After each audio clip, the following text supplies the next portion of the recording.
I'm not a lawyer, but I'm really perplexed by this because what it says to me is that there is a criminal organization operating this process and we can't do anything about it. If I understand it, in 2020, the FBI received 2,500 complaints relating to ransomware with adjusted losses of over 29.1 million. This figure probably underestimates the severity of the problem because victims of these attacks are not required to report their data breaches to the FBI. For example, one private security firm reported last year there were nearly 2,400 attacks against United States state and local governments. So they're attacking the government as well.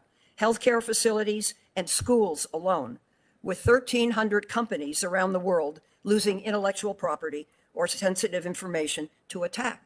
Why can they just exist and we can't do anything about it? What can we do? It seems to me it's a criminal operation. Thank you for the question, Senator. You described the problem correctly, and that we would articulate to you that many of the people who attack U.S.-based equities, whether that's small government, municipality government, small businesses, all of your constituents, most of them are overseas. And some of them are in hard-to-reach countries, while others are not in hard-to-reach countries. And I think from the FBI's perspective, this brings the value proposition to focus about our international reach. And Secret Service has a similar international reach.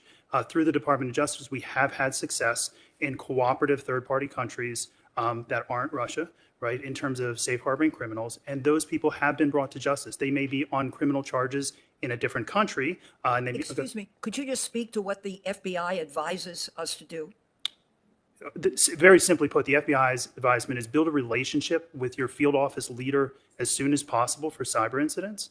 And then secondly, if you unfortunately become a victim, report those incidents to the FBI or any of our counterparts here, and we will immediately share with the rest of our counterparts. The last thing I would offer is that's very, very important for each of the companies or municipal governments to have well-rehearsed incident response plans, that they understand who to call when they become a victim. They understand the scope of those incident response plans, and to routinely exercise those would be some important messages to share with your constituents.